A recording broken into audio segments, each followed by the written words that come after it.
Hey guys, this is John, and I'm playing bilsamicc in the 3-minute pool in ICC. Let's try to play a triangle setup in this one. He takes on d5 very early. Let's go knight f6. I'm going to try to play bishop f5 early on if possible. Do I play it here or do I play bishop e7 first? I think I should play bishop e7 first, and now bishop f5. You want to get the light square bishop outside the chain as early as possible.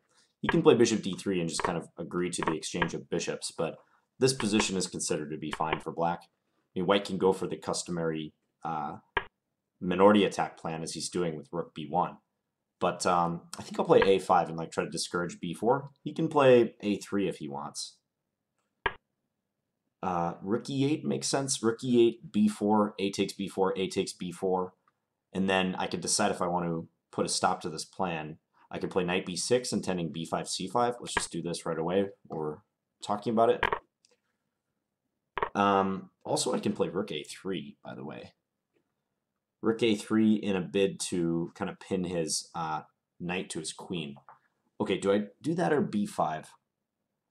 Kind of torn right now.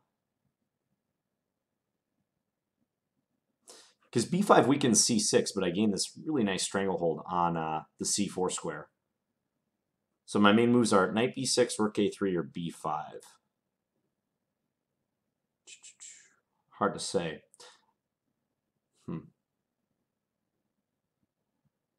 I think I'm going to go with b5.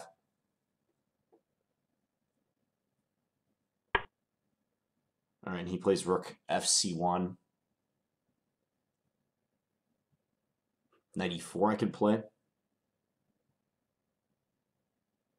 Knight e4, bishop takes e7, queen takes e7. I like the look of that. Let's do that. I wasn't sure on the previous move about knight b6, b5, c5, bishop takes f6.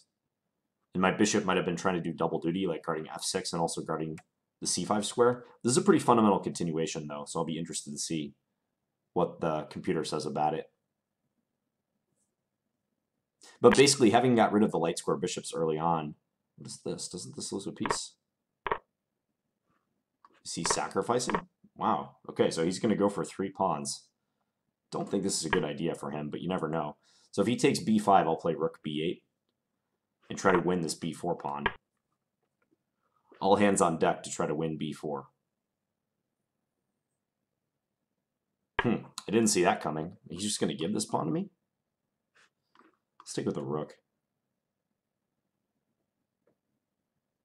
Yeah, let's do that.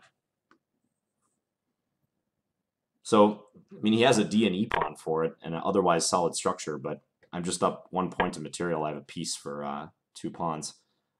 Here I can go knight e5 if I want, but that looks a little bit hurried. Let's just bring this bishop back. If he plays e5, I can take it, thanks to the pin on the queen on d3. All right, so now we're going to go about trying to win this position. Ooh, he blundered right into it. That's a big help in trying to win this. Some pretty reckless play by my opponent. I mean, there was no reason to take on e4 on move 16, and also this is just an outright blunder. Now I can play rook d5 on the next move and just pile up on this. This pawn will be lost soon. Like rook d5.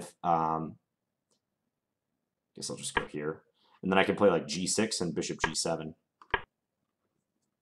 just win that pawn. Yeah, now he has to abandon the defense of it. Let's take. Probably rook d1 if I get a chance. This is probably simplest. He's pinned, so there's no rook e8. Let's pre-move that capture.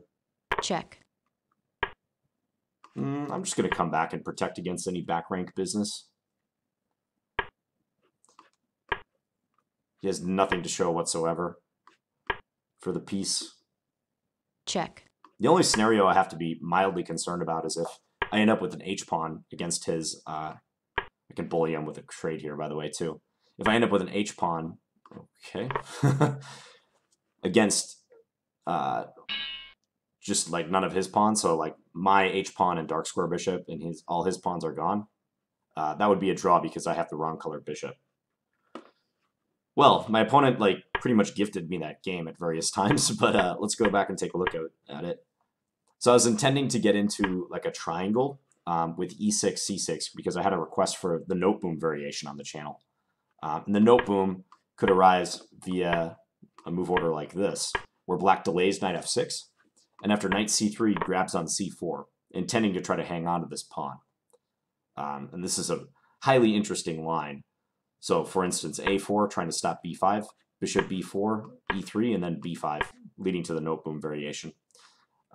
But move order-wise, we didn't really have that in this game because my opponent took on d5 early on. And this is considered to be pretty accommodating for black because I can solve the problem of this light square bishop.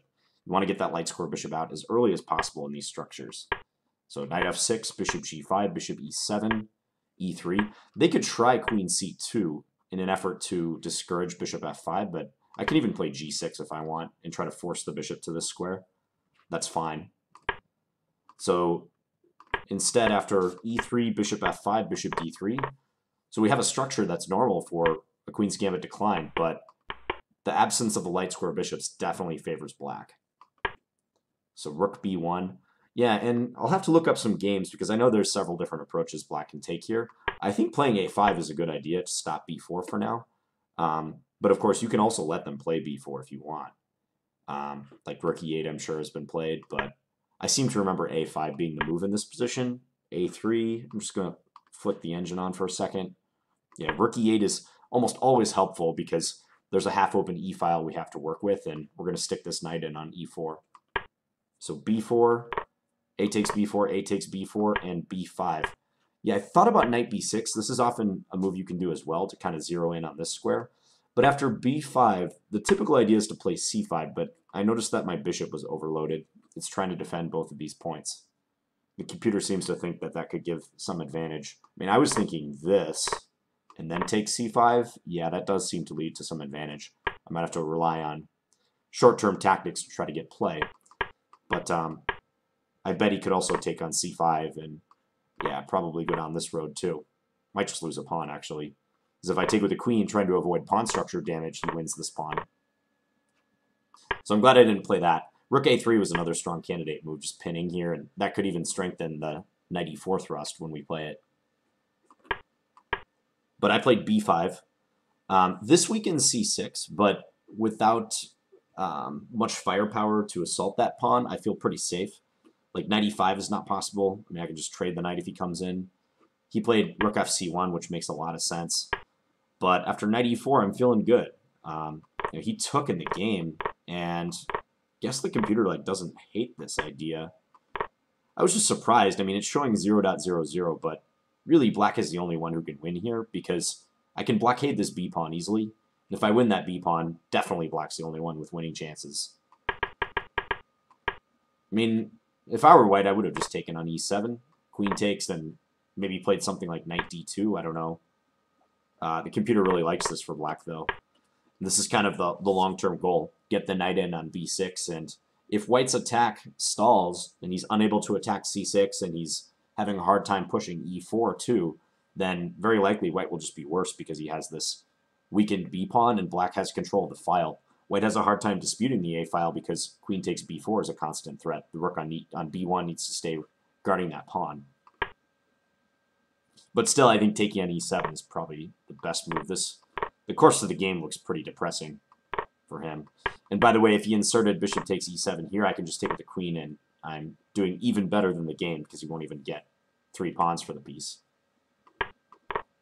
So take here, play the bishop back to e7. I wonder if I could even guard this pawn. Nah, but he's threatening knight takes g5, queen takes g5, queen takes d7. That's right. So I don't want to play this because my queen is overloaded. So bishop e7, he takes on b8, on b5 rather. I play rook b8, and he just gave away the b pawn. He could have made it harder for me to win it by playing something like queen c4, queen a4. So that was strange. Yeah, and then just a blunder by him, e5. I actually think white should not play e4.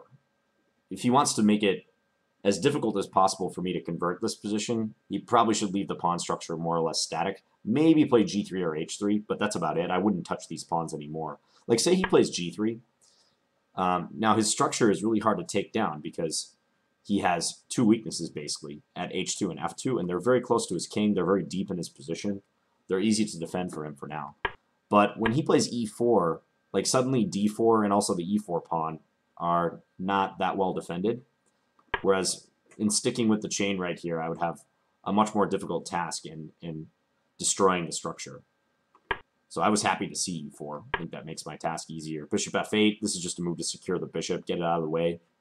I don't want to put it on e7 or d6 because that could potentially block my major pieces. Yeah, and then e5 just blunders the pawn and the game. But I suspect black can win this position. I don't think in the long run white can hold out. I mean, it's an interesting question here if black can win. I think most definitely they can, but this would be a lot harder. I could see a good player or an engine putting up pretty stiff resistance for white from this position. So, but this is very easy now. The d pawn drops and we're up a bishop for nothing.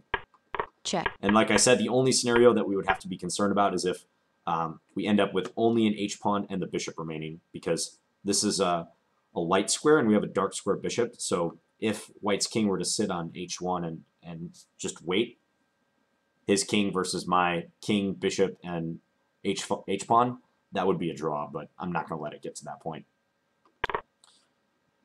Okay, so this is a pretty thematic game, I think, in this structure, and looks like we played it correctly. I'll check it out in my chess base, but playing a5 to ensure that b4 comes with an open a file, and then playing b5 to clamp down on the c4 square.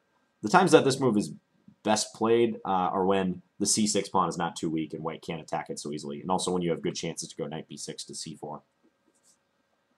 Hope you guys enjoyed this game, and I'll be back tomorrow with another Blitz video.